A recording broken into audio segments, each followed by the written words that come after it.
Good evening, Atlanta Public Schools, and welcome to the Division of Academics Family and Community Cluster Training Sessions. We're excited that you are joining us this afternoon, and we're excited to share some information with you about our division and about the work that we are doing this semester. Next slide, please.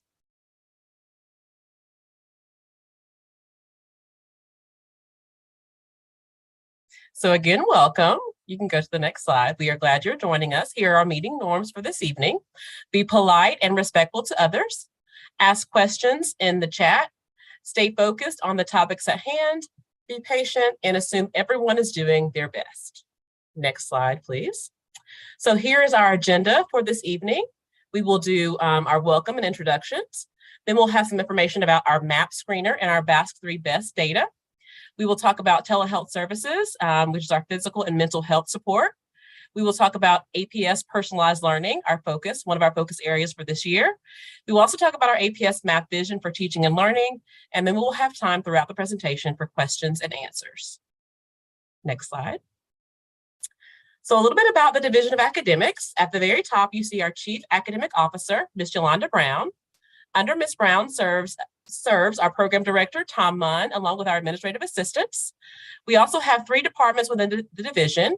You see the Department of Teaching and Learning, the Department of Student Services, and the Department of Instructional Technology, which is led by our 3 assistant superintendents, myself, Selena Florence. Chelsea Montgomery will be joining us next week for Student Services, and also Aaliyah Henderson-Rosser in Instructional Technology.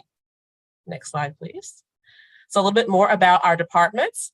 In the Department of Teaching and Learning, there are 6 different departments: Curriculum and Instruction, ESOL, DLI, World Languages, or multilingual programs and services, Early Learning, CTAE and Signature Programs, Social Emotional Learning, or SEL, and JROTC.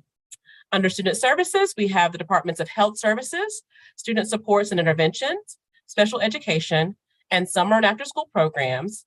And then finally, in Instructional Technology, we have Media Services, Instructional Development and Design, which is formerly known as Professional Learning, Instructional Technology, and then our virtual programs, which include AVA. So our strategic plan is what guides all of our work. You can see that on the screen. It started in 2020 and will continue with us through 2025. It is the anchor for our work and provides us with goals and guardrails that serve as a guide for all of our work that we do here at APS. We also have our APS 5. They are the 5 evidence-based practices that all of our schools in APS will use. So you see data. We will use data to drive all the instructional decisions in all of our schools and to ensure equitable outcomes for all of our students. Curriculum and instruction, we will implement rigorous and culturally responsive and linguistically responsive curriculum with fidelity in all of our content areas. Whole child intervention, we will implement a whole child system of supports that integrates SEL, behavior, wellness, and comprehensive academic intervention plans.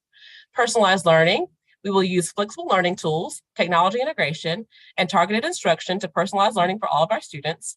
And then finally, signature programming, we will work to strengthen the implementation of signature programs across all of our schools in APS.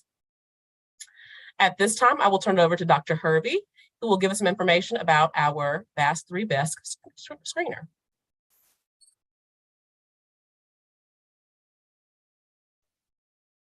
Thank you. Next slide.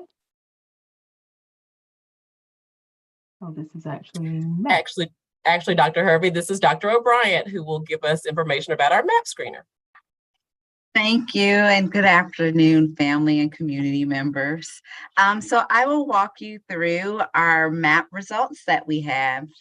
So in school year 2020-2021, APS began administering the NWEA MAP assessment to help us monitor our progress towards improving student literacy and numeracy proficiency. The MAP reading and MAP assessments allow us to estimate how well elementary and middle school students will perform on the Georgia Mountstones English Language Arts and MAP assessments. MAP accurately classifies students into the correct proficiency category